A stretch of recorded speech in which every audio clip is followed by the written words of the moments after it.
Welcome back to the Biohacker Babes, Dr. Scott. Thanks for joining us for your third time. It's very exciting to have you.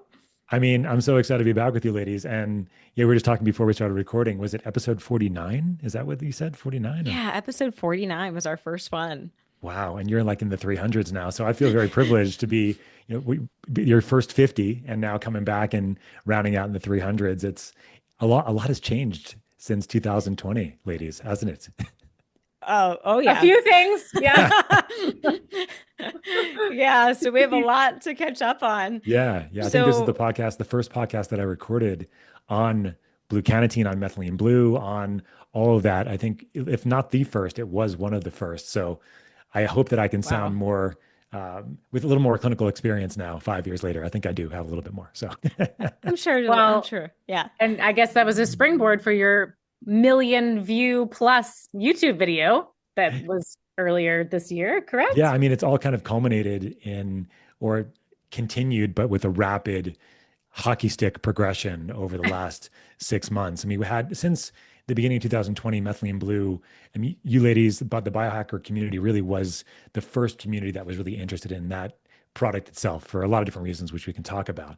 But up until about 2024, even when I saw you, Renee, at A4M in 2024, at the end, the practitioner community was getting a lot more interested in methylene blue. But there were some viral things that happened early in 2025, RFK, Joe Rogan, a couple other people, and all of a sudden things just kind of went bananas. And like that's been fantastic, but with that there's been a lot of, naysayers and, I hate the word misinformation, but terrible information by people out there that are looking to also capitalize on trends and so there's all that going on, but it's cool to be able to Yeah. have this conversation now with all of that as background, I think. Yeah. I think that happens with any health and wellness trend, right? As it gains popularity, then you have junk products coming on the market, you have Oh people yeah, that are against it. Lauren and I were at one point targeted as the influencers drinking that's fish right. tank cleaner with the blue tongues. We had our moment there. Yes, you Um, did. 6 months into the pandemic, that was great. Go ahead. Yeah, Yeah. yeah. This might yeah. be the one connection that has given us the most like negative press, but I'm like, the more press, the better. Negative or positive. I'm like, bring it Yeah. on. Still press, Yeah. right? Yeah, that was a This great. topic definitely heats people up big time. It does. Yeah, that clickbait headline Yeah. was fantastic. Yeah, I remember that. Yeah. Yeah, yeah. And we've been using it for, like we said, I think about 5 years. You Hmm. introduced us, and I kind of got hooked right away. I would say there's a lot of biohacks I do because I believe in the research. I believe in the long-term health, support that we're going to get, but I don't always feel things. Right. Methylene blue is something that I feel. And then I add red light therapy to it, and I feel it even more. Maybe there's some placebo, I don't know, but No, it there's a real word. There's supercharges me. It Yeah, yeah. supercharges me. So I am a huge fan. That's why I wanted to bring really the education to our audience to make sure they understand what's happening in the space. So I think maybe just to kick us off, like, why do you think there is controversy in the space? I see people like Paul Hmm. Saladino kind of talking Yep. about it. Like, why are there naysayers even in the space? Well, it's controversial because it's very shockingly blue, I think, and it's also been around a very long time. And methylene blue was first derived and synthesized back in the 1870s, and it was the first drug registered with the FDA, the nascent FDA at the time in 1897 for malaria. So something's been around a long time. It's gone through a lot of different chapters if it's still around now. And it is the first fully synthetically derived drug that we have. So it's not from the ground, it's not a natural product.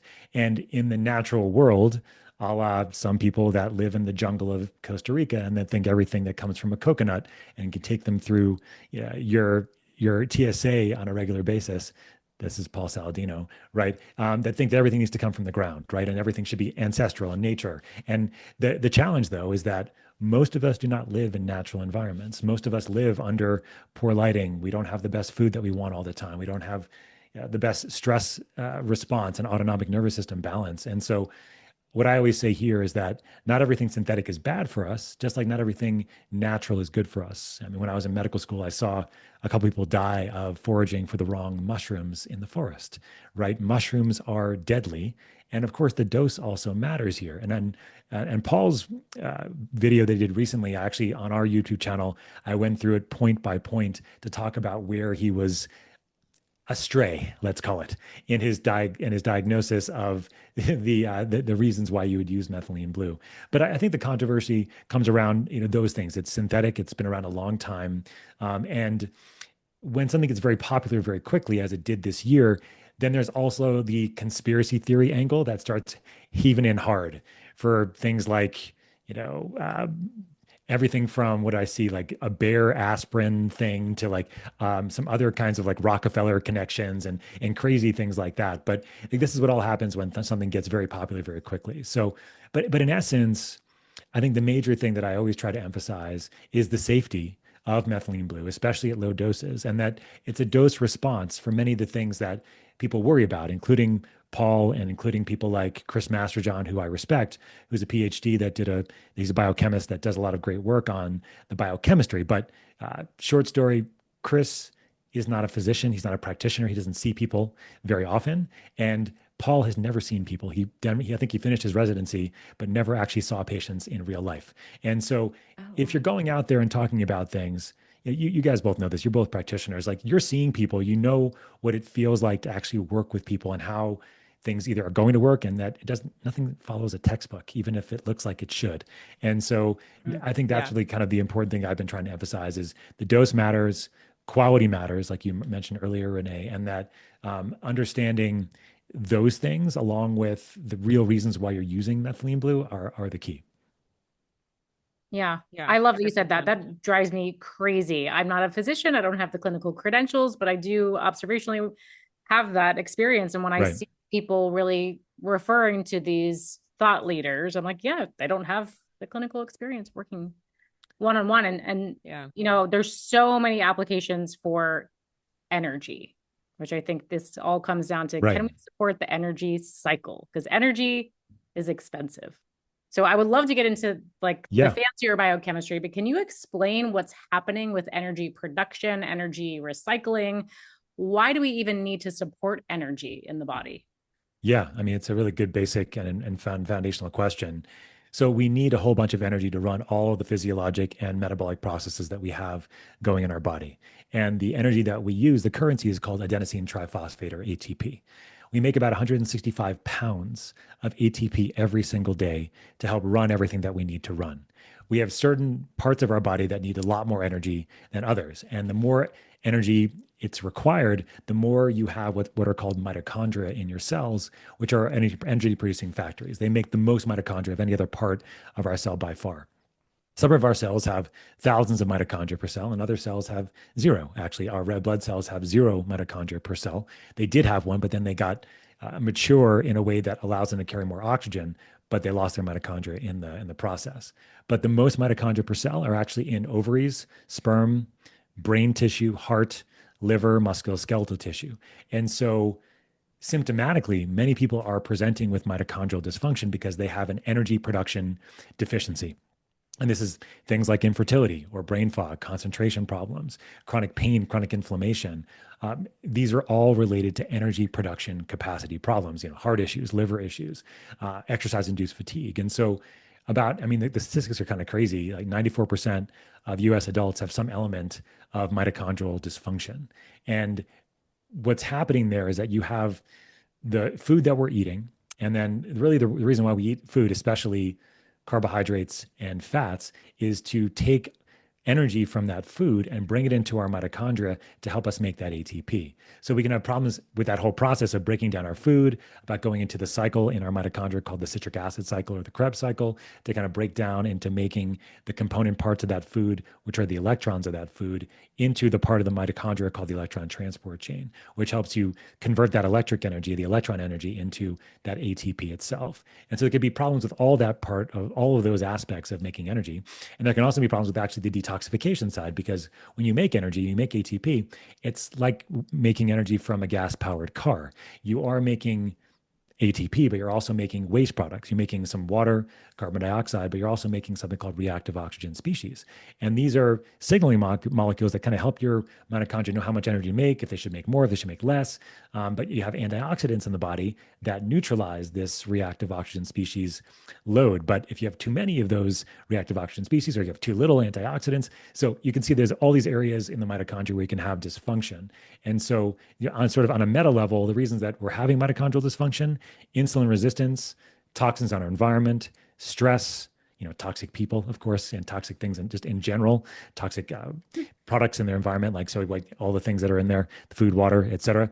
Also, infections, which I mentioned, medications are doing it too. So certain medications that affect mitochondrial function, and this sort of post-infectious syndromes that some of you may have heard of before. Maybe your post-Lyme, your post-mold, your post-COVID, long COVID kinds of symptoms. These are all mitochondrial dysfunction in essence. So what we all want to do is really be able to mind these energy producing parts of our cells and try to optimize them as best we can. Okay, that's really interesting. So you said 94% have mitochondrial dysfunction. Yeah. Would you say those are the people that are going to really feel something like methylene blue versus someone that maybe this 6% that has optimized mitochondria? Right. So the more mitochondrial dysfunction you have, the more support you're going to need, and the more you may benefit from taking something like methylene blue to help support that process. What methylene blue does is it has this amazing capacity both to help with the energy production side of things and also the detoxification side. So most things that we give would either do one or the other, either help enhance energy production or enhance your capacity to have an antioxidant neutralization response. So your vitamin C or your vitamin D or your typical vitamins that we think of the antioxidants, glutathione, alpha-lipoic acid, they're just antioxidants. And you have things that enhance energy production. These can be things like caffeine or nicotine, for example.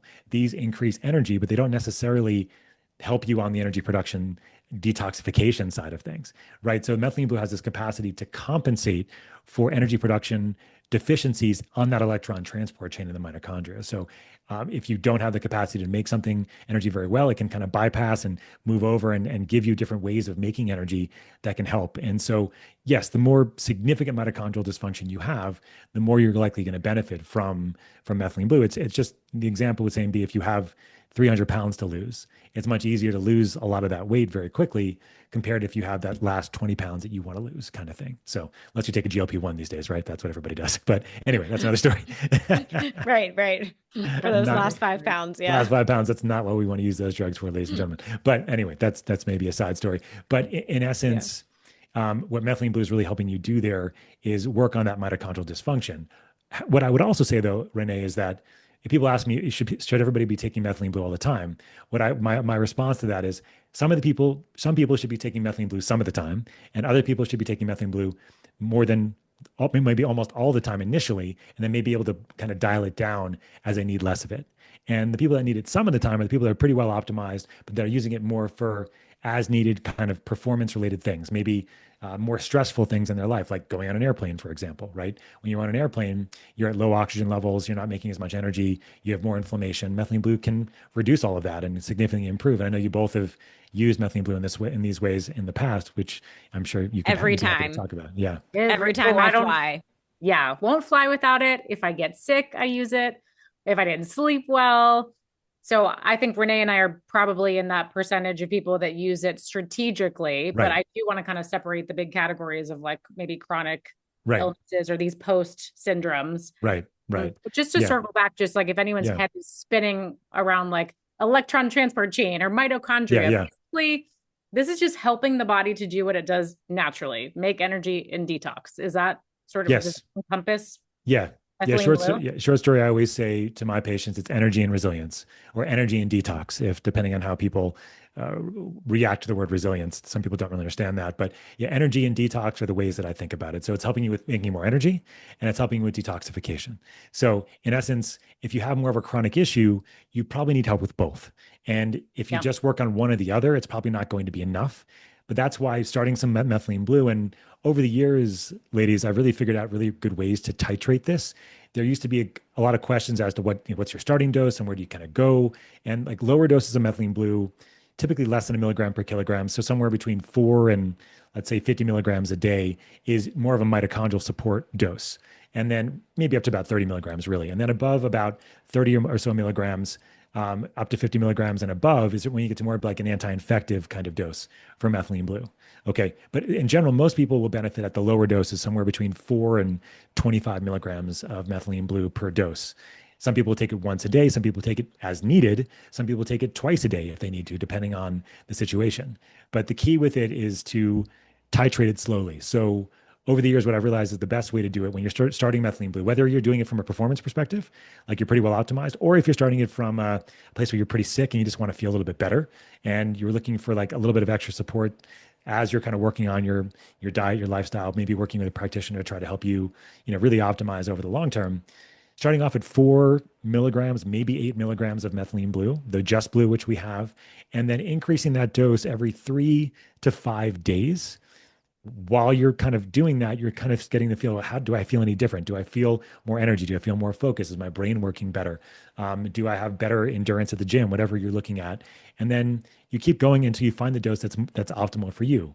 Some people that's going to be 4 milligrams. Other people, it's going to be 25 milligrams, but it usually averages somewhere between 8 and 16 for most people, where they feel better energy, they feel less pain, they feel better brain fog, they feel better endurance. And once you find that dose that's right for you, that's the dose that you stay on. Now, do you stay on it daily or do you stay on it more as needed? That'll depend on kind of where you're starting from. If like for you ladies, it's more of an as needed kind of thing. Like I'm going to use it when I have additional stress when I'm going on an airplane, or I have an infection, or I feel like there's more of a risk of infection, for example, something like that. Then you would use it that way. But in somebody that's sicker, that they could really start seeing that benefit, like, oh my goodness, now I can like walk a block, and now I can start taking my supplements, and I can start changing my diet. What I typically do in that case is I have them start off at these low doses, and then or find the dose that works for them and makes them feel better, and then they stay at that dose for at least a couple of weeks, if not longer. And then depending on what else they're doing, how else they're feeling, then we can start dialing down on both the dose and the frequency over time. Okay, that's helpful, because I think a lot of people are very confused about the dosage. Like for me, like I just had post-surgery, I was doing 16 milligrams a day, but even I was like, I don't know if this is ideal. It was just easy because that's what the dose is in one troche, the 16. But then now I took a little break. Now I'm back on it. And so how would you know if you maybe titrate too quickly? Would you experience something where you're like, oh, that was too much, too fast? Yeah, some people can. And especially if you're coming from a place where the system isn't well optimized yet, what can happen is if you go too fast with your dosing, you get more of your detoxification kinds of symptoms. You get more like irritability, you get GI distress, you get more muscle pain, more joint pain, things like that. So it's kind of like your Hertzing kind of reaction that people would call it. And so, but if you start off at these low doses and you slowly increase every 3 to 5 days, and some people that are super sensitive, them increase the dose every 7 days even. And you don't see that much of a response like that. You can see some, but it's usually very mild. Now, if you have more of like an acute issue, like an acute surgery, acute infection, acute trauma, for example, we do have a higher strength version for practitioners called Tro Plus Blue, and that's 50 milligrams per troche.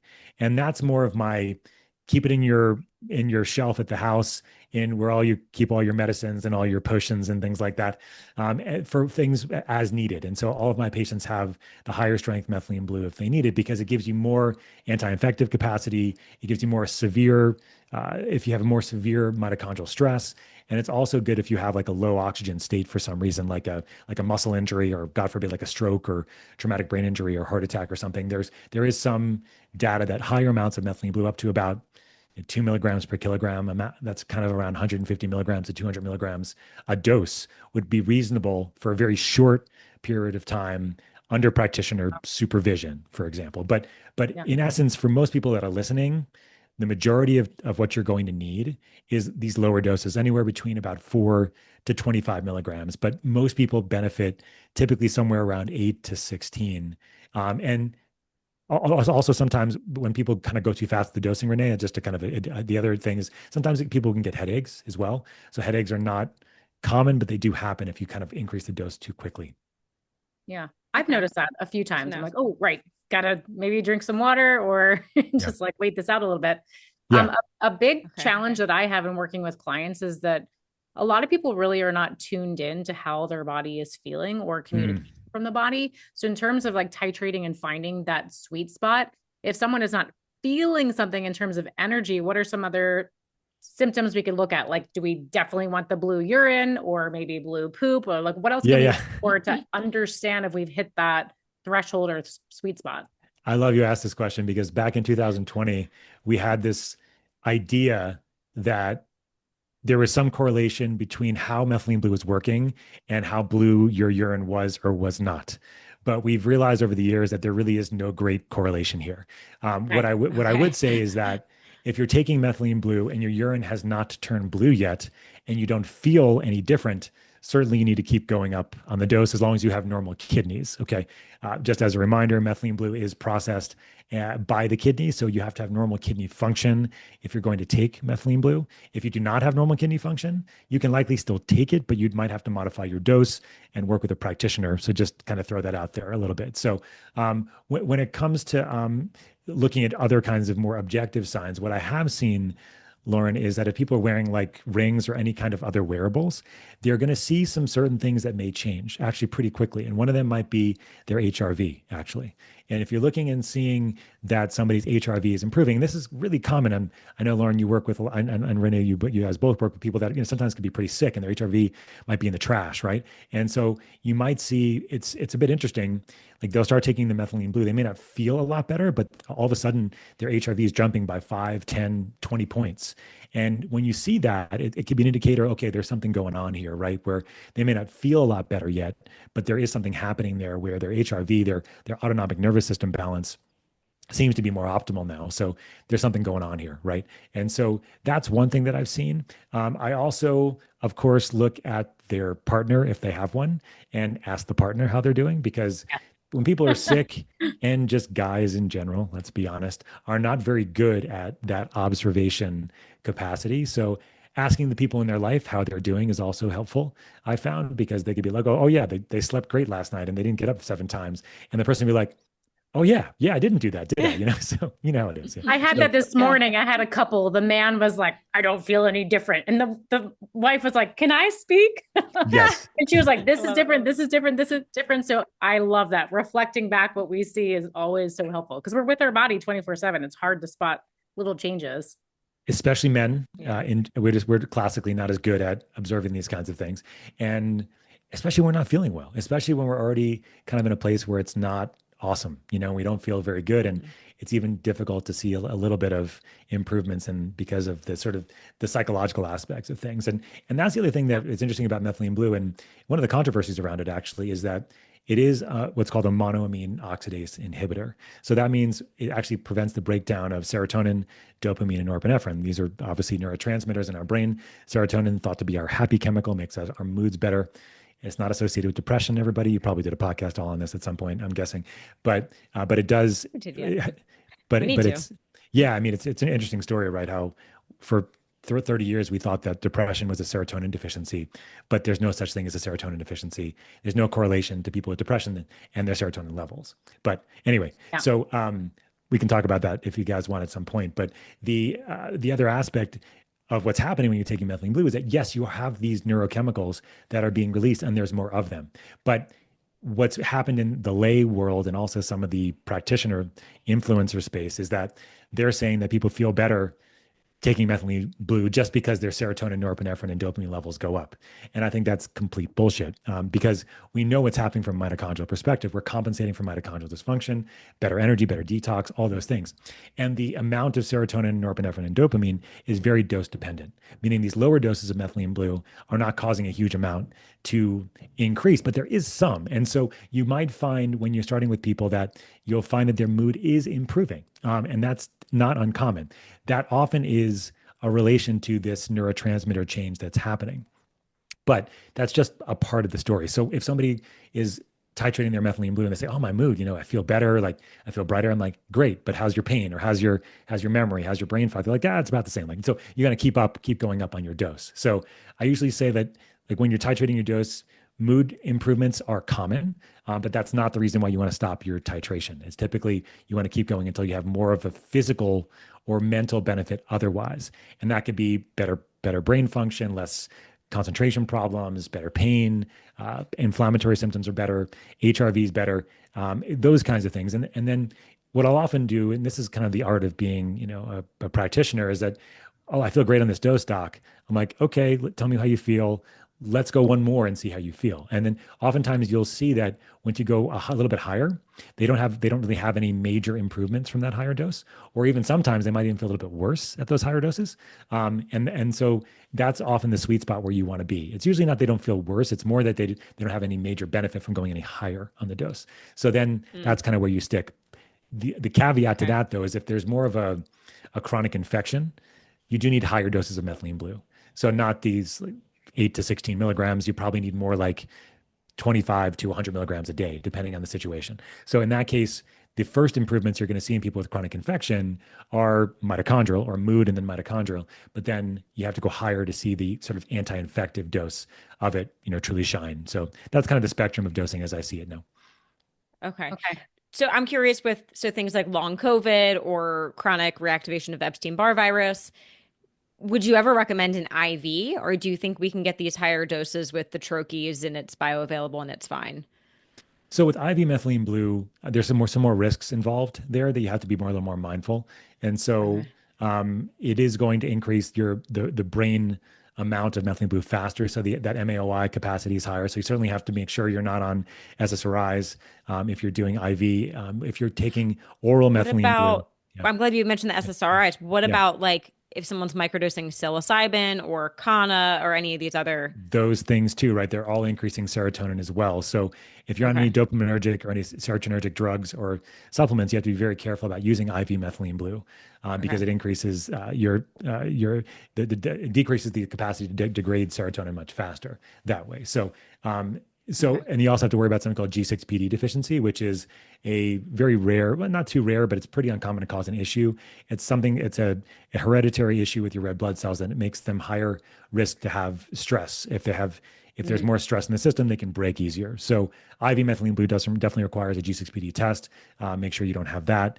And then watching your serotonergic drugs or your dopaminergic drugs. If you're taking things like a Parkinson's drug or a selegiline, which is sometimes used as a dopaminergic drug for Parkinson's, but also for people that want better performance and things. Or even high dose narcotics will do it too, that also have serotonergic capacity, like methadone, for example. So you have to be careful out there. So I think that there's a use for methylene blue IV. I think mostly it's going to be for acute things like acute infection and or possibly chronic infection as well. But it's just, the thing about it is that for chronic infection, you can get the same levels of methylene blue in the body as IV. It just takes a little bit longer and it's a little bit safer. So most people are using oral methylene blue in those capacities. Now, if somebody was having a heart attack and they had IV methylene blue around, I would definitely be using it. But it's just not.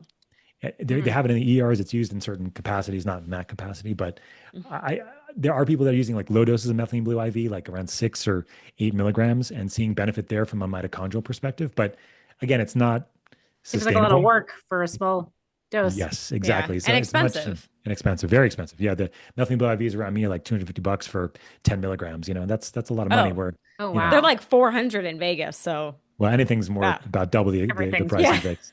Yeah. I love you. So you mentioned like this stuff is in hospitals. That's like one thing when people are like, this stuff is toxic and will kill you. It's like it's used in a hospital setting and has been for a long time. It's on the World Health Organization's list of essential medications because it reverses something called methemoglobinemia, which is a condition where you can't carry oxygen in your red blood cells. It actually happens from a poisoning called sodium nitrite poisoning, which had people huffing glue. You've heard of that kind of thing, people huffing. Like that stuff if you overdose on that, you can stop being able to carry oxygen. The reversal agent is actually methylene blue. It's also the reversal agent for cyanide poisoning as well. Cyanide, of course, is not healthy and it's going to kill your mitochondria. It actually destroys part of the electron transport transport chain, and complex 4. And so it's used as a rescue agent for that. But I think it is important, Lauren, you mentioned about, methylene blue and toxicity is also to mention quality of methylene blue, right? Because since we were the first company when you two and I spoke in 2020, we were the only company, the first company to come out with a commercial product that had methylene blue in it. And the blue cannatine, I know being, Renee's jam with methylene blue, nicotine, caffeine, and CBD, but we were the first company. Now there are like 100 companies. Everywhere. They're making methylene blue. And you can buy it on Amazon for pennies on the dollar. And it's just crazy what you see out there. And nobody, I mean, as I think many of your listeners know, supplement companies, they don't have to they don't do anything. They could just go in their garage. In fact, I know I just found out about this practitioner that was doing it recently. He's making methylene blue in his garage and he's selling it to his patients, right? And so he's probably buying the powder and then putting it in liquid and then selling it, right? And so people, this is what happens. This is the American way on some level. This is people take these trends and run with them. But the problem with methylene blue is that during its manufacturing process, it's very easy to get contaminated with things like mercury, lead, arsenic, and cadmium. And so I'm not sure if you know the story, ladies, but back in 2020, when we launched the company, it took us about 1.5 years longer to launch the company than we wanted to, because it took us that long to find a reliable source of methylene blue that tested the way we wanted it to test. And so out there right now, there's tons of products out there that are not being tested. If they are being tested, they're coming in with these certificates of analysis that I don't believe, especially because we test them ourselves. We tested a whole bunch of liquids about 1 year ago. We're actually going to do it again, but we tested a whole bunch of liquids. There weren't any other options other than liquids at the time. Now there's some tablets available, but we tested all the liquids and none of them met the potency claim, meaning they said it was going to be 1 milligram per drop or whatever. It was usually about 60 to 80% of what they claimed on the label. So significantly weaker per dose. And then many of them were contaminated with all of those heavy metals, even if their certificates of analysis didn't say that they had them in there. So this is another really interesting area that, you could explore, ladies, if you'd like, or we can talk about it separately. But what I would put this sort of a little bit into your ear is that all companies need certificates of analysis, hypothetically, to sell products. But where are these certificates of analysis coming from? And who's actually doing the certificate analysis? And if you're getting an ingredient from a different company that comes with a certificate of analysis from a third party, do you believe that third party or do you not? And the answer is you should probably not, because that company that sold you the product has a vested interest in it also being the product that you want at the specs that you have requested. But is it really? And so we've had this issue where we bring products in and they do not meet spec at all. And then sometimes it's not even the product. And so and these are from reputable, people that we've bought from before, right? From other locations. And so it's kind of crazy what's out there. So if you're using methylene blue, you have to be really careful as to where you're getting it from. Certainly do not buy your products, any supplements at all, on Amazon. I'm pretty emphatic about that too.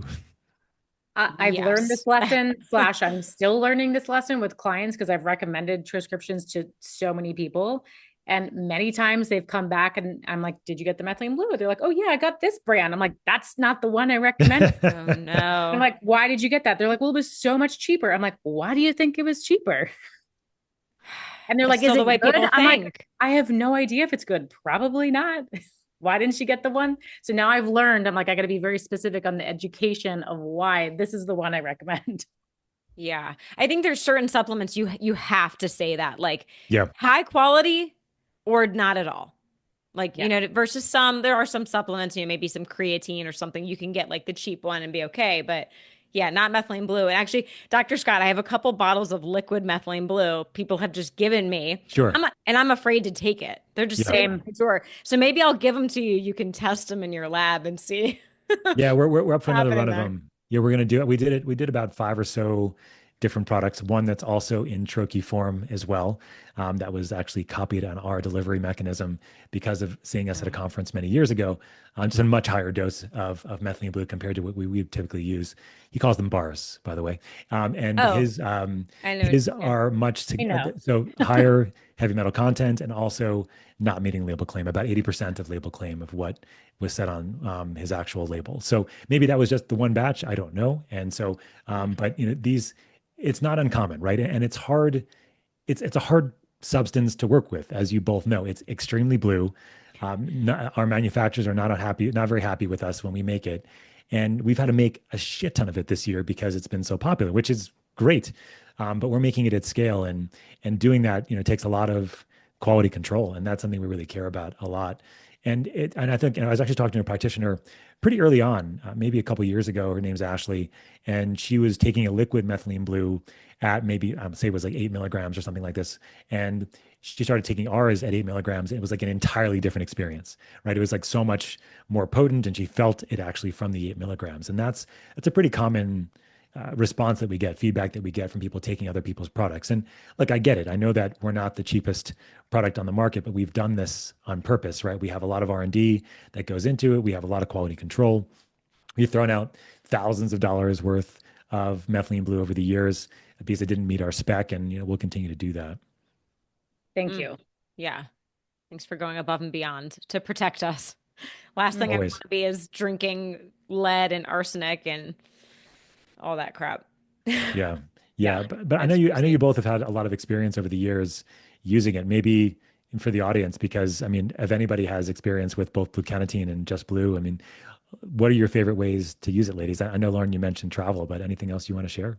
Definitely travel. But you mentioned, when I asked about like looking for ways to meet that threshold, you mentioned HRV. So I was actually trying to look back when I had norovirus. It was like my lowest HRV of all time. It was like, of course, 9.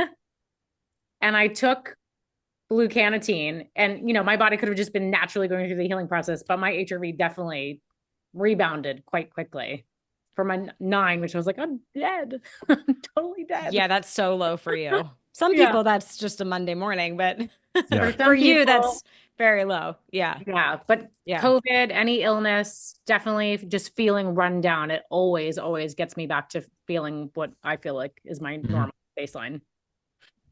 Yeah. I would say my most recent experience, which I didn't even think about this until you mentioned HRV as well.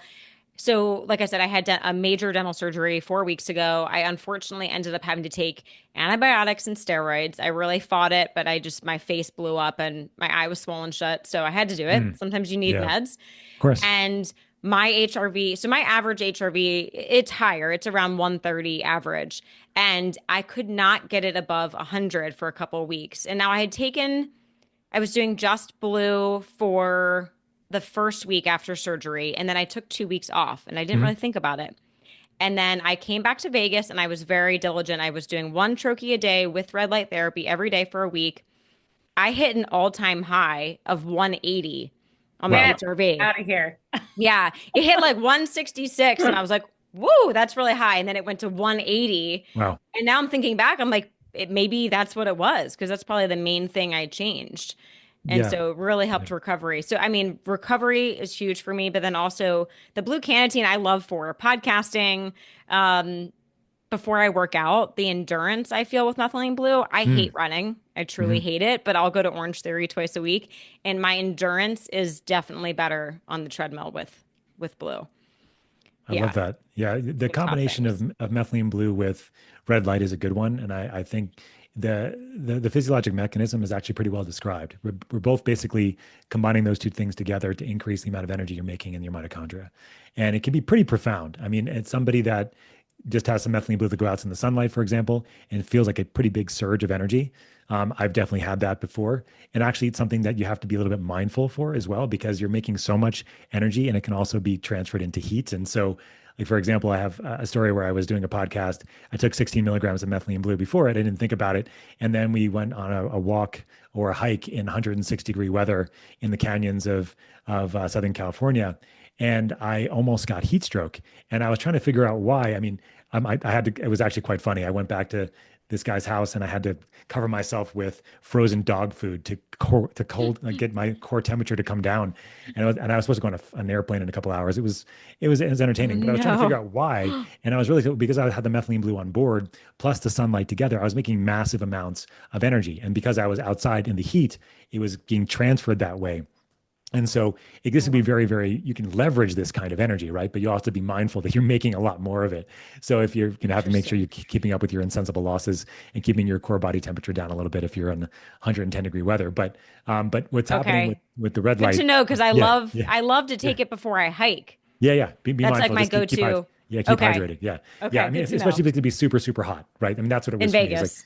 It's like super hot, right? And so But the combination is increasing the amount of energy you make because they're both donating electrons to the same part of the electron transport chain in the mitochondria. And so that's why you see the bump, and it's pretty well described across, multiple, over 5 years of people responding to the combination here. And the other thing I want to mention on endurance, Renee, is that actually it's a big part that we're seeing in the biohacking performance communities, because what methylene blue can act just like oxygen in your cells. So it can help you maintain what's called aerobic respiration, your ability to maintain, you're making energy from oxygen or something like oxygen for longer. So your aerobic capacity goes up. So you can maintain your heart rate up for longer without having to go down. And that's why people that take methylene blue when they exercise, they feel better and they feel like they can do more from an endurance perspective. And we're actually working with a couple cyclists now, working on actually trying to document some of this from an endurance perspective. But I just talked to one guy a couple days ago, who's a cyclist down in Florida. Actually, he's like, my VO2 max went up by 10 points just by using this and just testing the methylene blue on a cycling, track that I would typically go on. So, and I've seen this multiple times repeated. So it's pretty cool, I think, that you can use it from the endurance side along with, on the other end of the health spectrum, as we were discussing earlier too. Wow, that's significant. And then the other thing is it doesn't disrupt sleep. I mean, if you don't take it too late. Like I like to work out at 4 p.m. I cannot have caffeine at 4 p.m. There's just no way I'll go to bed at 10 p.m. But I could have methylene blue right before and I sleep fine. The half-life is about 6 hours, 4 to 6 hours for most people. So what I always say is that when you're first starting with methylene blue, it's better to have it in the morning just to see how it's going to make you feel. But some people can take it as late or even later than you, Renee, and do fine. I have some people that take it before they go to bed, actually, and it seems to help them sleep. But that's not common. But not me, definitely not me. Yeah, some people will feel like what they've actually reported is that their HRV gets better and their REM sleep is better too, because as we know, that sleep is not just this sort of hibernation of our body or our brain. It's a very active, especially during REM sleep, and so that's a time where you have higher metabolic requirements. And so some people do, as I said, they actually have better shits in the morning too, but they actually feel better and they actually sleep better as a result of having the methylene blue on board. But that's rare. I think most people are taking it kind of in the morning. Like a big stack that we see is that people will take the blue carnitine, the nicotine, caffeine, CBD combination in the morning, and they'll take the just blue maybe about 1 or 2 o'clock in the afternoon as a way to kind of maintain some energy, continue their flow, but without having the stimulation of the nicotine or especially the caffeine, because that's more long acting. It really works well in people that have stimulant needs, specifically that may take pharmaceuticals on a semi or regular basis. They can use this as a substitute with practitioner supervision, of course, but that stack of methylene blue, the blue carnitine in the morning and the just blue in the early afternoon is a pretty common one, and it works really well. Yeah, I like that stack. Now you have me kind of curious to try it for sleep, but I gotta do that experiment. You gotta pick the right day. I gotta pick the right day. Yeah, make sure your nervous system is already pretty down regulated, right? So you're not like on a high stress kind of day, more you're already pretty relaxed before bed. The other way that I've done it, Lauren, if you're not feeling well, like you feel like you're coming down with something, and you want some extra support, I have used it, swallowed it at night, and that seems to be helpful. Because when your body's already more inflammatory stress, it doesn't tend to have as much of an excitatory reaction to methylene blue. So this is interesting, right? Because I can give 150 milligrams of methylene blue to somebody at 7 o'clock at night with COVID, and they don't feel awake from that. They actually can sleep better because they've had 150 milligrams of methylene blue. So I use these higher doses, and I've been surprised. Initially, when I first started doing it, I was like, oh no, I don't know if you're going to sleep if I give you this much methylene blue so quickly. But I found it actually doesn't have that effect in somebody that has like more of an acute inflammatory process, because the body's dealing with that inflammatory process, and it's not as much of a stimulator in that capacity, more just you're trying to compensate for the infection or inflammation related. Yeah, that makes sense. Again, it's like if your body needs that extra help, you're going to give it to that, and that's where it's going to go. So I'm curious, like during COVID or something. Yeah. For someone with long COVID or the post-viral or something, I'm seeing it be really helpful for is like Lyme disease or just post-Lyme. Any suggestions on how to get started with that? I mean, I've seen people just have massive pain and joint reduction with just dosing this at a pretty low dose. Yeah. That's actually, I had a practitioner reach out probably a couple of years ago, and she was somebody that had mold for many years, had remediated all that, like both inside and outside, both so her body and her house. But she still felt terrible. She felt really crappy, and really after maybe 3 days of taking methylene blue, she was back to work. And she's like, my pain's gone, brain fog's gone, I'm good to go. And so that's like a direct correlation to mitochondrial dysfunction. So there's no infection anymore. This is just somebody that had mitochondrial stress related to the mold and mold illness and treating mold illness for many years. And so you'll have people that, with the mitochondrial aspect of things, can respond to very low doses very, very quickly. So your long COVID, your post-Lyme kind of example, post-mold, these are patients that don't have active infections anymore. For the most part, there's obviously some nuances there, but for the most part, they don't have active infections. They'll respond at this 4 to 16 milligram dose. And once they find that dose that works for them, sometimes, as I think I mentioned earlier, you can dose them twice daily. So I'll have them take an 8 o'clock in the morning dose, and I'll have them take a noon dose as well, just to kind of help maintain that. So you mentioned, Lauren, like their pain gets better, their brain fog gets better, their overall concentration capacity, their blood pressure might even get better. So some people that have like inflammatory induced high blood pressure because of inflammation in the system. So, but if you have somebody that has more active infection, like your Lyme, your COVID infection, even so, long COVID is a little bit interesting, right? Because like it's its own category, because there are some people in that category that have pure mitochondrial dysfunction related to long COVID. There are others in that category now that we have this continual spike protein replication issue where the protein continues to replicate at various levels and at various cadences. And so in that capacity, I found that higher doses of methylene blue can be helpful, but not only methylene blue. It's going to be much more of a comprehensive plan for them, an integrative plan. So it's a little bit different, but that would typically be a higher doses of methylene blue, somewhere between 25 to 50 milligrams twice daily of methylene blue for a period of time. Mm-hmm. And then if it's more of like an acute viral infection, then it's going to be higher doses, really the 2 milligrams per kilogram. So when I have somebody that comes with acute COVID, it's typically going to be 2 milligrams per kilogram for about 5 days. And then I'm going to ramp them down.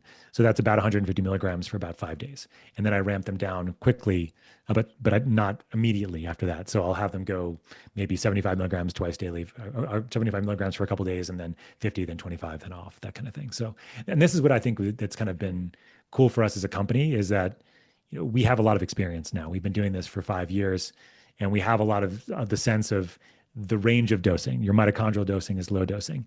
Most of the products out there are probably overdosing people. Not, I think, dangerously so, really, but maybe long term, or short term, not dangerous. Maybe long term could be dangerous. But so these lower doses, 4, 8, 16 milligrams, can go a long way from a mitochondrial perspective. But if you have an acute infection or a chronic infection, these higher doses, up to 1 milligram per kilogram or higher, if it's an acute issue, can be really, really effective as well. Yeah. And just specifically, if someone is doing like a spike protein protocol with like albodextrins or a lot of proteolytic enzymes, some people get like these Herx reactions or die off. Do you think the methylene blue could potentially help with those symptoms, or would that maybe even increase the load of what they're feeling? It could increase the load depending on the dose. But what I would typically say here is that depending on what other symptomatically they're going through, you may not want to add methylene blue to that at a high dose. You may want to add it at a lower dose to give them the support from a mitochondrial perspective. And this is actually what we're doing a lot in people with chronic issues, like say you're going through chemo radiation for cancer, like you need some mitochondrial support. Low doses of methylene blue could be really great for that. I mean, there are some studies looking at higher doses of methylene blue for cancer, for example, but that's kind of a different story, and it's still kind of being worked out for sure. But low doses are very safe and very supportive as people are kind of going through like significant mitochondrial stress. So I would consider like a long COVID protocol, significant stress on the system, because, high dose everything to try to work on stuff. Right. So I always, in general, I use methylene blue mostly like 90% of the time at these lower doses as a supportive. And then maybe 10% of the time we're giving it at these higher doses in combination with other things. It's not just the only thing that you're doing, of course. And at that lower dose, is there any need to cycle, or is that only if we're on an SSRI or another contraindicated substance? So cycling is interesting. And this is actually something that I've been developing too recently, is that my sense of things over the years is that if you're less than 30 milligrams of methylene blue a day, I don't technically think that you need to cycle it. I think that we know that it's coming out of the system within 24 hours for sure, and it's very safe. If you're above about 30 milligrams a day, definitely getting up to about 50 or 70, it's really, I think, important to take at least one day off per week. If you're taking over 70 milligrams a day, it's probably good to take at least 2 days off per week if you're taking it every day otherwise. And from a cycling perspective, it doesn't so much matter what other medications you're on. It's more kind of just knowing that what are you using it for and what's the long-term goal of using the methylene blue. As I mentioned, the hope is that most people, I think that first of all, I don't think most people need any higher than 30 milligrams. I think that's really the high end for most people. But the hope is even if you're at that higher end, that you can titrate down how much you need over time, the dosing, the frequency, how many days a week you're using it, because you're optimizing your health in other ways. And you both know that we have a nonprofit organization associated with Troscriptions called Home Hope, or Health Optimization Medicine in Practice. And the goal with that whole organization is to train providers on how to optimize health and regenerate, revitalize mitochondrial function, gut, neurotransmitters, hormones. And so the goal really, if this is really the goal, is to use methylene blue in the short term more intensively, maybe at these doses, sometimes higher, but really not less than 30 milligrams most of the time. And then as you're working on optimizing vitamins, minerals, nutrients, and cofactors, getting the diet and lifestyle in order, like at least to some degree, you can start peeling it off. And so there's another question we also often get is like, can you become dependent on methylene blue? And the answer is like no, except if you don't do anything else but take methylene blue and you're chronically sick and you feel better and you stop methylene blue, you're going to have to take it again, right? Because you haven't done all the other work. I mean, there's some indications that it can help with rebuilding one of the complexes on the mitochondria. So there is some possibility with just methylene blue, you can see a benefit long-term, even without continuing it. But the real goal, I think, and for all of us as practitioners is, well, what are the things that are going to be more long-term and sustainable for us to help provide to our practitioners in our own lives, and I think that's really the main thing. And that's kind of how I frame it most of the time. Yeah. Yeah. I mean, it's hard for people when they're not feeling well to make those changes. So I love that. Like, here's a little bit of energy and some mental clarity so you can do the things that we're working on, because it takes time. Exactly. Yeah. Everybody wants to feel better tomorrow, but it takes time. Yeah. Yeah. Unless you've only felt bad for one day, then right. But most of our clients have not been in that situation. Yes. No. Yeah. If you have been, you're a very lucky person, right? So yeah. Yes. Truly. Yeah. I know we're getting close to the end of our time, but Dr. Scott, I did want to get a little sneak peek into your newest product, Trosomna, because again, sleep is a huge pillar for health optimization, and a lot of people struggle. I'm sure our dear friend Molly Eastman could throw out some stat about how poor sleep is running rampant in the US, but tell us a little bit about this product, how you guys discovered this. Of course. Yeah. Well, I know it sounds like you've had some of your own recent experiences too, Renee, with trying it. So maybe you can enlighten us with that a little bit when you get a chance. But in essence, what we do at Troscriptions and what we've done since the beginning really is try to work on helping people right now while they're on that longer path of optimizing their health, just like we were discussing with methylene blue as well. And so in that same framework, what do people need help with right now? They need help with energy, focus. This is methylene blue. This is just blue and blue carnitine. They need help with sleep. So initially we came out with something called Troches, and Troches is a comprehensive sleep formula. I think both of you have tried a couple of times in the past. Yeah. Love Troches. It is lights out. It is my travel sleep hack. I don't really use it at home because at home I can control so much of my environment. But when I'm traveling and you have all the things that you deal with in hotels and Airbnbs, Troches, half a turkey, perfect. That's my hack. Love it. And how do you use it, Lauren? Same way when you travel or? Yeah, mostly when I travel. I would use it all the time, but I'm trying to not be so reliant on that, as Renee said, at home. So yeah. Yeah, and that's what I tell people all the time, right? Like the goal with Troches and Trosomna is that these are things you use as you need them, but hopefully as you can dial in your sleep, you can dial in your routines, you need it less. And I'm the same way as you both. If I can dial in, if I'm home in the same time zone for a couple of weeks, like things are groovy, right? I have my routine. I don't need anything to go to bed usually, unless things are crazy at the house or something. But that does happen as I'm under construction currently in my daughter's bedroom, as I said earlier, doing the podcast today.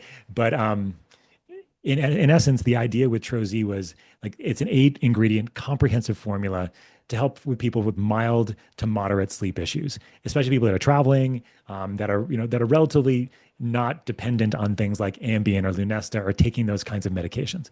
However, there are a lot of people out there that need those medications regularly or from time to time, really to get their sleep to where they need it to go, especially if they're traveling a lot or if there's more stress at the house. And so Tro Plus Somna was developed as kind of a rescue sleep aid. So it's not something that's supposed to be taken on a regular basis.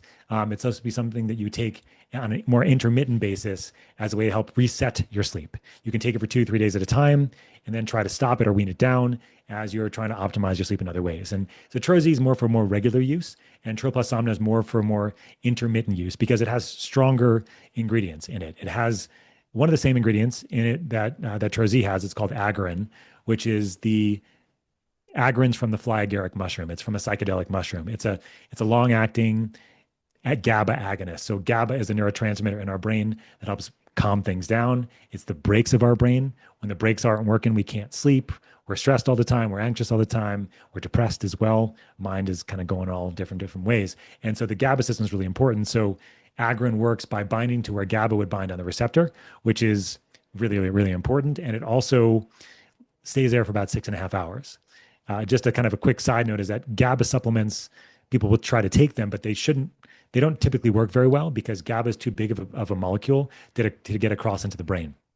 So if you're taking GABA and it's working for you, it could mean that blood-brain barrier is not doing what it's supposed to be doing. And the scary term for that is leaky brain. Like having a leaky gut, you can have a leaky brain. And so if you take GABA on its own and it works for you, this could be the reason. So I always encourage getting checked out by a practitioner. But so the way we kind of went around this with Troche as well as with Tro Plus Somna is using this agrin, which works just like GABA, works on the GABA receptor and binds to where GABA would bind. The dose in Tro Plus Somna is double the dose that you would find in Troche. So 1 milligram in Troche, 2 milligrams in Tro Plus Somna.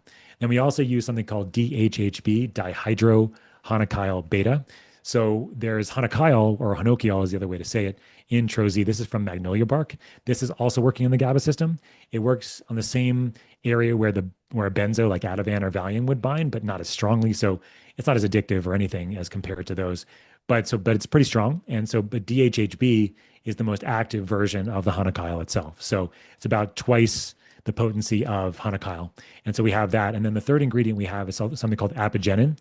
Apigenin is from chamomile. It's from other green leaves and other plants. I can't remember which ones, but apigenin is an antioxidant and also works on the GABA system as well. So it has those 3 ingredients, and then it has an optional with and without melatonin. And so some people are lovers of melatonin, think it's great. Other people think it's the devil and demonize it. I think that there's a spectrum. I don't know where you guys fall into this world, but we believe that. Yeah. I love nice. it too. Yeah. Okay, nice. Especially for jet lag. For jet lag. But yeah. Yeah. So we have a pretty high amount in Tro Plus Somna. It's 10 milligrams. And so the goal for that one is that it's supposed to be a sleep rescue, ladies and gentlemen. Right? It's not supposed to be something you're taking on a regular basis, hopefully. But look, if you need it for 3 or 4 days to really reset your sleep, if you have bad jet lag and you're coming to another time zone, then it can work magic. If Troche doesn't work for you, Tro Plus Somna will. But because it's such a high potency, it's not available directly to consumers. It's available to practitioners only. But the good news is that we have a lot of practitioners in our network now at Troscriptions, and we have a practitioner map as well that I'll give a link to you ladies as well. So we have that in your show notes so people can find a practitioner if they're interested. I know, Renee, you said you've had some experience with it. Yes? Yes. So our dad has it at his dental practice in Maryland. So when I was there for surgery, I said, Dad, bring me home one of these, because I remember my last surgery, one of the biggest struggles was I couldn't sleep. When you're in pain and your face is swollen and you have to sit up at a 30-degree angle and you're dealing with jet lag, it's like, how are you supposed to sleep? So I tried that. I actually found I needed about half a troche, and it worked. I slept through the night. And then when I got back to Vegas for the jet lag, I did a quarter troche, slept through the night, like my first night back. So it only takes a little. Like I can't imagine taking a full troche. I don't know if anyone does, but like a quarter and boom. It's great. Yeah, it's for most people that have more mild to moderate sleep issues, a quarter to a half is all they're going to need. If you have Okay. more moderate to severe, you may need a half to a full, depending on your situation. The way I like to describe this, and this is again, this is just for contrast and for comparison sakes. I'm not saying this is the exact same thing here for people that are listening, is that about 2.5 milligrams of Ambien is about Troz, I would say. And then 5 to 10 milligrams is Tro plus Somna of Ambien equivalent. So that's kind of the equivalent that we see. Now, if you're taking these medications, please work with your provider. Do not stop any of these things without working with them. But just to give you a sense of how strong it is, because I know a lot of people have taken these medications in the past, for various reasons.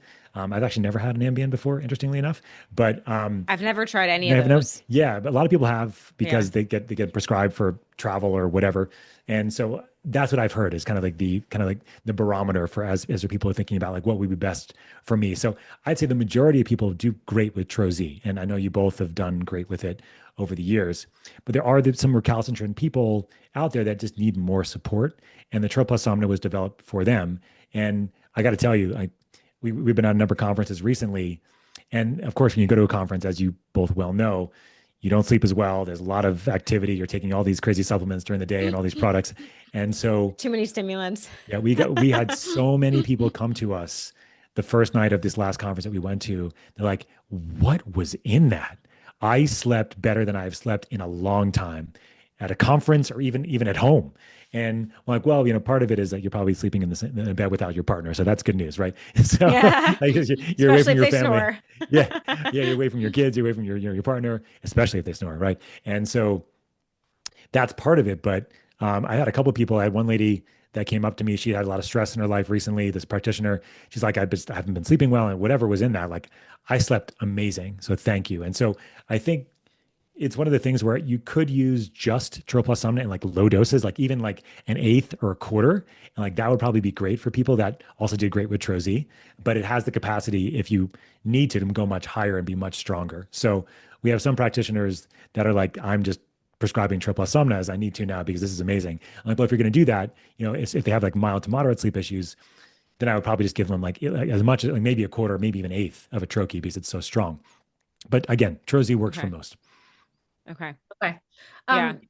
Just one more thing, because I don't think we've been super clear on this, but of course, if people have heard our previous 2 episodes, they know that these are all buccal troches. So you're getting the absorption in the side of the cheek, which it's way more bioavailable than swallowing a capsule. So not only do you have potent and novel ingredients, but the absorption. Can you just speak to that? Yeah, so yeah. Fast, Make sure we don't miss that.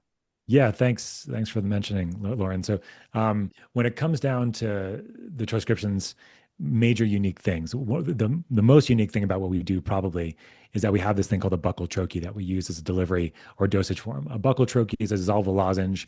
It's scored. It's like this. It's about this size. It's like basically like maybe like a penny, but more in a square version of a penny kind of thing. I usually have them in my desk, but I'm at my daughter's desk right now, so I can't show you. But what's nice about the troche is that it's a dissolvable lozenge that goes between your upper cheek and gum, and by doing that, it's faster acting, so it gets into the bloodstream faster, and it's more bioavailable, meaning that it doesn't have to go through digestion. It's called first pass metabolism in your liver, which degrades things and makes them less bioavailable. Now, the only caveat to that, and I think you both know this, is that methylene blue on its own is just about 100% bioavailable, whether you put it in your mouth or if you swallow it. So many people that don't want a blue mouth that are taking just blue, for example, they can swallow it. That's okay. However, it's faster in the mouth still. So if you have more brain fog and concentration needs, then dissolving in the mouth, even though it will be blue, might be faster. And as a result of that, it may be something you want to have in the mouth. And then if you're going to swallow the pure methylene blue, you're going to do it on an empty stomach. All of our troches, if you decide you want to swallow any of our troches, it's better to do it on an empty stomach because you'll have better absorption that way. But for just blue, swallowing on an empty stomach and eating about 15 to 20 minutes later is a pretty nice compromise for people so that they don't have to have blue mouth if they're not having the significant benefit of the brain stimulation related to having it in the mouth overall. So the other products, though, things like Tro plus Somna, Troz, Trocom, the other ones, these are better as buccal troches if possible. If you are going to use them and swallow them, you may need a slightly higher dose if you swallow it compared to if you use it as a buccal troche because you have that bioavailability issue. And oh yeah, the last thing about troches I should mention is that because they're scored, you can take a quarter, you can take a half, you can take a full. So that you can really dial in your dosing, which is like so hard if you have things like capsules, for example. If you have a capsule and Oh yeah. I have a capsule in my house right now that I'm trying to take 1.25 milligrams of, and it's a 5 milligram capsule. It is not a fun situation right now, I'm telling you. And so I'm like trying to like do like all these different cups, and it's like a pain in the ass. You probably look like a drug dealer in your kitchen. Yeah, making lines. We've been known to do these things before at Troscriptions. We have many different types of developing things going on in the process. And so, but the troche is great because you can really know exactly what you have. And the way we developed and made these things, we're the first company to ever make these things, these called troches at scale. And so we make sure that every troche is precision dose. So if you take a quarter of it, you're going to get exactly a quarter of all the ingredients that are in the troche. I think maybe you guys have had the situation where you've had the pot brownie, everybody else doesn't feel anything, and that all the marijuana was in like one part of the brownie that you tended to eat that night, and then you were in the corner crying because you had all of the marijuana. So this is just mushrooms, or mushrooms. Yep. Or mushrooms, same deal. Yeah, exactly. So I love the we don't have any of that. So it's all homogenized together in a way that you have an equal amount of the ingredients in all of the troches. And so you take a quarter, you can get a quarter. And so for just blue, you can swallow it unless you have a lot of brain fog and concentration issues. Think about dissolving in the mouth. Blue carnitine, which is our focus stimulant like one, that's better in the mouth because it's going to be much faster acting that way. You can swallow that as well if you want. It's just going to be a little bit much more of an on-ramping, and you may need a higher dose to get the same effect as if you did. Like, for example, for me, if I take a quarter of blue carnitine and I dissolve in the mouth, that's perfect for me. But if I swallow it, it needs to be a half, for example. So. Got it. Yeah, that makes sense. Yeah. Love the troches. We've been trying to make blue tongues cool for a long time. Our dad, who's a dentist, has no shame with having the blue teeth. So, you want to have white teeth, maybe avoid it, but definitely feel it more in the mouth. Yeah. Dr. Jean is my fave. Hey, Dad. The OG biohacker. Yeah. And so I'm like, you sure you want to take a picture with the whole mouth blue, Dad? Yeah. Okay. Oh yeah. Teeth and all. Yeah. I love it. Yeah. I mean, we used to say in the beginning, blue is the new smart, right? So flaunt it. But during the pandemic, it was easier. People were wearing masks. It was only easy because people were wearing masks and their mouth was being covered so they didn't have blue mouths. It wasn't easier for any other reason, by the way. Oh, yeah. No, I follow that. Yeah. But maybe easier from like my son who like got to hang out with his sisters all pandemic. That was probably better for him than having to go to school. But anyway, so because people have to show their mouths all the time, I get it. But there are some things you can do to kind of get the blue to go away faster. I know you both are kind of pros at this. What are your favorite ways? Oh, I don't know that I'm good at getting rid of it, but I will say number one is don't talk when it's dissolving. Like if I put it back here and I don't talk, I really don't get that bad of a blue mouth. It's when you talk that it's like all over your teeth. Yeah. Or if I'm really worried about the blue tongue wherever I'm going, I will just swallow. I'll swallow a whole turkey. But I usually don't care about the blue mouth. I've used charcoal toothpaste and I just brush a couple times in a row. I guess I've done baking soda a few times, but it's not always accessible. Yeah. So some simple things. Hot liquids will get it off the teeth pretty quickly. The tongue and the buccal area might stay that little bit bluer for a little bit longer. And then also a specific type of hot liquid, actually matcha green tea works really well compared to other liquids we found. So having a little bit of matcha after you have your blue carnitine or your just blue can go a long way. It doesn't turn your mouth yellow, right? Green. No, blue. I mean, maybe, all these colors. And then, I mean, your blue pea, or your blue mouth, your green pea, depending on what else you're combining things with, I guess. So your B vitamins. Yeah. We're very colorful here. Yeah. Well, we're very colorful at Troscriptions, right? We have our Troplasomna, which is purple, and we have that doesn't make your mouth purple, actually. It just looks purple. Troz is purple as well. Our Trocom is orange. Our Troimmune is green. We try to be colorfully pharma grade here at Troscriptions as usual, as you know. Yeah. Taste the rainbow. Love it. Let's go. Yeah. Nice. Better than Skittles. They don't taste as good as Skittles, though, I have to say, Oh, that's a hard one. I don't know. The Troplasomna, I like the taste. Actually, Troimmune, I love the taste. That's our favorite. Yeah, that's our green apple one. Yeah, that's the people's favorite one. Yeah. Yeah. Sometimes I'll do a quarter Troimmune with a quarter Troz because it counteracts the taste of the Troche a little bit. Look at That's you, good. chemist over there. What? Yeah, and that's actually one of the great stacks that we use actually is a combination of either Troche or Tro plus Somna with the Trommune. Because the Trommune is a fantastic anti-inflammatory. It increases deep sleep as well. And it's also antiviral. So you take it in combination with your Troche or your Trommune. And that's a great way to stack them together. So we have a bunch of sleep stacks and things like that that are available. But that's the biggest one that I use with people is the Trommune plus either the Tro plus Somna or the Troche. Awesome. Love it. Love all the stacks. All right. Well, I know you both have to go, so we're going to wrap this one up, but we have lots of resources for everyone in the show notes. So if you want to follow Dr. Scott, Troscriptions, Home Hope, we're going to link to all of that in the show notes. We'll link to the previous podcast too, so people can check that out. And then if you ever have questions about, how any of us are using it, reach out to us because I love talking about all the hacks and the stacks. It's super fun. So Dr. Scott, thank you for coming back on for the third time. This was a lot of fun and we learned a lot. Thank you. Well, thank you for having me, ladies. You're the OGs when it comes to Troscriptions, and I appreciate all your help and support over the years. So thank you too. Amazing. We're happy to be on this journey with you. Awesome. Yeah. Well, and thanks to everyone else for tuning in. We'll see you next time.